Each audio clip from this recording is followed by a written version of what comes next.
Did you know that a man orgasms and then he ejaculates, and that they're two separate events? Today we are here with Michelle Alva. You must have seen her on YouTube videos. Oh, Michelle Alva TV is my YouTube channel. My background is as a physical therapist for 23 years. I love sex!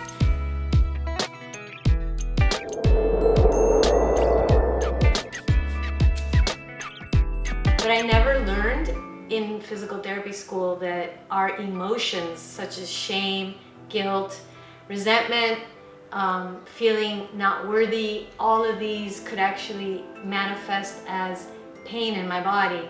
And so I learned about emotional pain. I learned myself that through practices, breathing exercises, yoga, meditation, different shamanic rituals, that I could actually process and transmute the energies of my emotions and leave those past hurts. They could just evaporate off my body in seconds that I had been holding for 14 years of my life.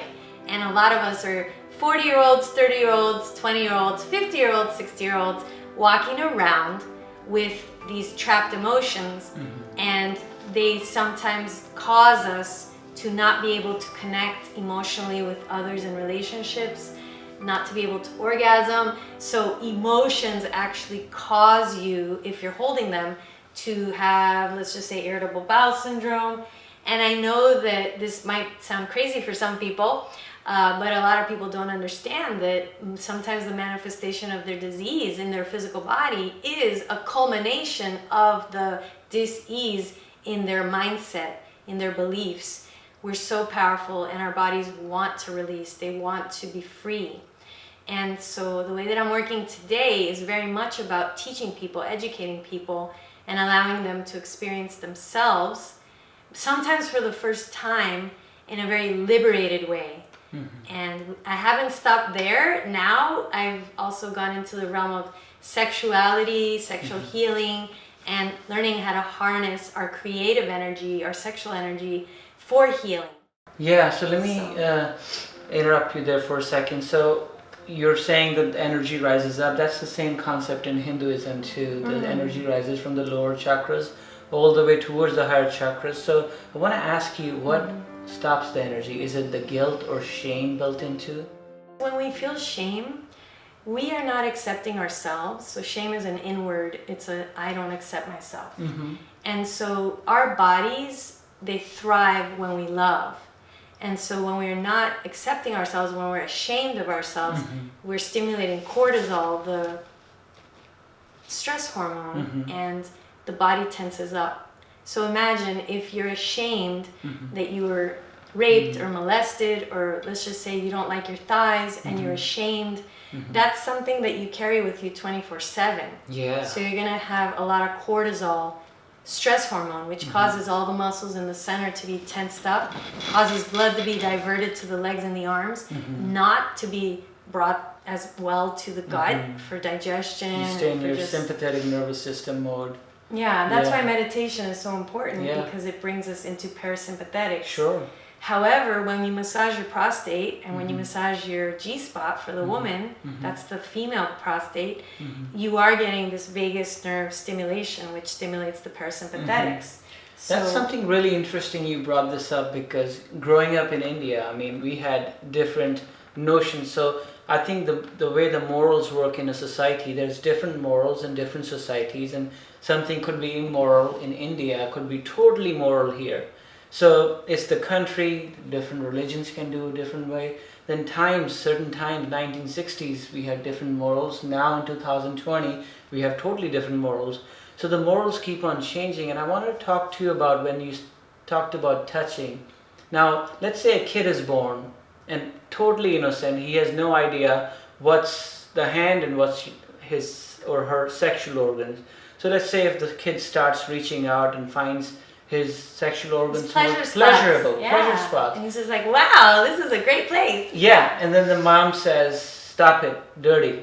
And then this dirty, he has no concept what dirty is. And the second time he does it, third time he does it, he gets a spank a little bit, and then he creates a memory that this is dirty. Don't touch that. It's a shameful place. You know, you're going to make mommy mad.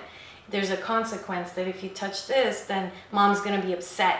And so we program ourselves to disconnect from that part of us. So we almost all of a sudden developed some parts of our body are good and some parts of our body are bad, so we're not whole anymore. And then sometimes things happen growing up where certain things were conveyed to us, especially when we were 5, 7, 6 years old, rape, or could be something so traumatic that you took that and you're still holding on to that energy.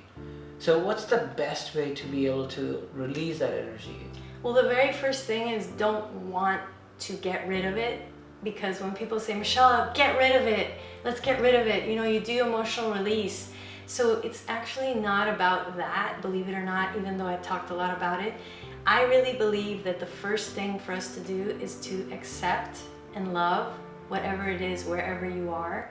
If you can just look in the mirror, this is a powerful exercise. Louise Hay would advise this a lot. The mirror exercise is to first just be with whatever's there. So if you can actually let yourself be with yourself, some of us to look at ourselves would require us to actually maybe feel sad. Maybe we're like, wow, you know, I don't like what I see. And so it's important to just be with whatever that is that you are. That's step number one. And to just be aware of what arises in you. So it's not about, I gotta love myself. Oh no, I feel like I don't love myself. Why do I feel that way? So then we go up into our head. So the best thing would be just look in the mirror and I'm just gonna allow myself to be with whatever emotions, sensations, feelings arise. And then I highly recommend being like a video camera and witnessing it all, and then taking a deep breath in and allowing yourself to process and flow sounds through your mouth that actually make you feel like expressive of that feeling. So for example, I look in the mirror and I'm like, oh my God, I hate myself, I'm sad. So it might sound like this, like, please. And so what happens a lot is we just stuff it down, we tense up, we don't want to feel, we feel bad that we feel that way, and we don't want to. It's not that we don't want to though, we're protecting ourselves. We're really good at protecting ourselves. And maybe we're scared to feel, because that might bring up the pain of the past. And so I feel we have this resistance to releasing. So that's where I hold space for people, where they don't feel judged. And we judge ourselves. So people are like, wow, Michelle, I feel like I could tell you anything. But in reality, I'm just showing people the part of themselves that could possibly be loving and nurturing. And so I get to show people how they could be like that with themselves by me being like that, because I've been like that to myself and I know the other side. I used to be really judgmental towards myself. And so if we can invite more acceptance and sit with the judgment and then let the judgment flow of the past. So to have a willingness to be open to feeling everything, those are basic fundamentals. And this helps me a lot to just massage my belly literally throughout the day. I mean, I don't walk around with coconut oil, but I'm constantly reaffirming to myself, I love you, I'm grateful for you. So that's a good exercise for you guys, our audience. So you can just walk around with your hand on your belly, feel the breath, feel being present, feel the touch of your hand on your body, and just keep telling yourself whenever you're doing this means I love myself. But I'm really grateful and accepting of how I was, because I actually, from an experiential life perspective, when I work with people, they can feel that I've gone through these challenges rather than I'm just talking about it. And you create an empathy because you've been there. So it creates a little more genuineness. Whenever I say something, and if I haven't experienced that in my life, it doesn't come through very strongly. But if I've gone through, if I have a background, say something, that it resonates in somebody else's heart. So I've seen that for myself. But I really want to go into the sex part more and the guilt part more. So sexual energy, of course, is very, very strong. And it's something which used to be revered So whenever people would go in their bedrooms, they would go in as they're going in temples, a church, something to be worshipped. Now that we have this guilt around it, now what do you do when something or somebody has told you that this is something what you're doing is bad? You want to get it done really fast. You want to get it done so you don't have to confront that thing you're doing for too long. Just like somebody is stealing something, you want to get it done fast and get out of it. So same thing with our mental conditioning that sex is bad, whether it came from, I'm not going to go into that, where it came from, but it Well, could even come from. like women, I remember a time where I would notice I'm a very sensual woman and I love sex. And I love my body. I love my, I'm happy about my body. And I remember walking in my apartment by myself and just yelling out, I love sex! Yeah. I love sex! I love sex! Yeah. And just having this moment of, it's okay for me to be a woman. Yeah. And it's okay for me to love sex. Yeah. And because I started, Tantra and talking about orgasm and how awesome it is and why isn't everybody learning how to orgasm, it makes me look younger, great for my skin, and my hair's thicker.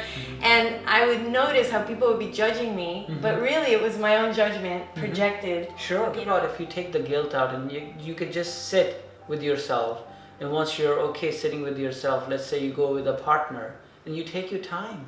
When you take your time in your sex, you create intimacy before the sex actually happens. And the intimacy is, into me, I see. So I think that's the most important aspect of sex, whether it's physical or just allowing energetic. yourself to be seen also. I know for me that was something I didn't want my partner to see me. I wouldn't look into their eyes or look away if it would get too intense, because I didn't want to let all this out. And that's why I was inspired to create a deeper connection, Intro to Tantra for Couples, which is a video series, 6 videos and yoni massage audio, which teaches couples very, very beautiful exercises based on Tantra practices. Sure. So one of them is eye gazing, another one is root massage, which a lot of us don't even like to get to the tushy, but we're holding so much in our inner thighs and in our buttocks area that to massage your partner's tushy and his back, for a woman to hold space for him like that, it's very intimate and it's very vulnerable, and it opens up to a lot of just feeling safe with each other. Sure, yeah. And so that's something that I created, that the link, we'll post it down. We'll put it on the description. That I was so nervous to create these videos because I'm a mom, and I was like, what's my mother gonna think, and what's my daughter gonna think? But I did this because I feel people need to learn these things. And so I'm fully clothed, and so is my partner. But this is part of the struggle that I've had in my life, is how can I share my passion, and then what are other people gonna think that are my family, but then not cheating on myself and giving myself up. This is what my soul wants to share. And so I'm sure a lot of people are holding back when they really would like to share more something. It's like a metaphor for that freedom that we all want. And so I think the more I connect to my heart, my sexual energy, I can't not let this flow out of me. Sure. And then when people write me and say, wow, Michelle, those videos really helped me in my marriage, those people that write me, I know I did the right decision. Coming out on a limb here, sharing stuff. That, sure, yeah. Being raised Catholic, Latina, having a daughter, what are people gonna think? Who's gonna want to date me if I'm a Tantra practitioner? All these insecurities that popped up, I got to face them and realize that I'm the only person getting in the way of my own greatness, my own expansion. Sure. So I want to ask you this question. This has been my question too. So, and growing up in India, if you masturbate, you become blind. These are the stories which have been told to you. That's terrible. Yeah, things like that. However, growing up, I totally bought into that stuff, and I did not masturbate. And then second phase of my life, I did, and got into relationships. And now I'm at a stage where I'm looking back and I'm analyzing all the things I've been told and questioning them. Not questioning them in a way that I'm opposed to them, but questioning them in a way that maybe there is something deeper behind why those things were told to you. So if somebody is a kid and they're told not to masturbate, why? why would masturbation not be good for a kid? So then I got into more and more reading about it. Now there's a whole thing going on social media where they're telling you to tap your energy, to not waste it, not dissipate it, because that's the sexual energy, the kundalini shakti which is there. Well, And ejaculation versus orgasm for correct. men. Yeah, I so mean, that's what I wanted to get to. That's beautiful that you said it. So is there a way to, instead of just letting the energy come out from your sexual organs, to raise it? Well, first and foremost, for the gentlemen and the ladies too, actually, did you know that a man orgasms and then he ejaculates, and that they're two separate events? So I wonder, you guys can comment down below. Did you already know that? A lot of people think, a lot of men, because I work with men also, think that when they orgasm, ejaculation happens simultaneously at the same moment. Yeah, that's And what so I thought. this is not true. Okay. Men can have whole body orgasms. Those electrifying, when you feel it coming through your body, that's the vagus nerve activation. And they can have a few of those before they ejaculate, or they don't have to ejaculate at all. It's a practice of, you could say that 10 would be ejaculation, 7, 8 would be almost ejaculation. So when you're at 7, 8, you want to just pause and stop stimulating yourself, and then breathe up, so that you can move that energy of pleasure up your body. And then you might go back to a 4 or a 5 and then stimulate yourself again. And if you feel like you're gonna ejaculate, stop. And use your breath. So this is a practice. This is a practice that is more very than- difficult. Yeah, I've done this, and it's almost like walking on the razor. Right, so that's where a yeah, Tantra practitioner like myself Yeah. would be a great person to work with, because you don't have to learn to do this by yourself. You can have a trained professional that guides you to surrender. And basically what this is about, it is about surrendering to the moment, because when a man feels he's going to orgasm, he also feels he's going to ejaculate. But in truth, you can ejaculate. There's an inner ejaculation that can happen. It's almost like for a woman with squirting, she holds herself back because she thinks she's going to pee. So this is really about going to that edge and just surrendering to it. And then eventually, when a man does surrender, it's such a beautiful experience to witness. His energy just starts to move up, and he forgets about his penis in those split seconds, you know, because he's just feeling like a king, you know. He's like the 4th of July and the fireworks are just going everywhere. Yeah, that's what it's like. And it's such a beautiful surrendering, where a man is truly in his feminine energy in that moment. So for him, it's like, I have to let go of the control. There's nothing more I have to do. Thy will be done. So there's such a metaphor with whole body orgasm about surrendering, allowing, not being in control. So for a lot of men, that's like, no, I can't do that. Yeah, sure. But when he does, he gets to witness his grandness. He gets to witness himself feeling one with all. Sure. So the whole sex, it's supposed to create an experience of timelessness. Yes. And And almost it's not about the surrender. outcome. It's not about what happens next. It's just about that Exactly. expansion. So in a society where we go to the drive-thrus and pick up our coffee to save time, again, instant gratification, what would you tell our audience if they have only 10 minutes? Should they even entertain the idea of sex on a deadline? Well, I mean, I would definitely promote...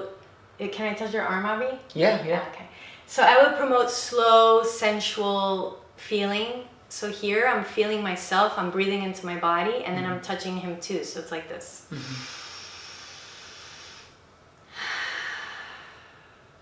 And so even if I'm touching him, I can be with myself. He could be just laying down. And he's gonna feel my energy of yumminess through my touch and my energy that comes out through my body. And I would advocate for people touching with breathing and feeling themselves.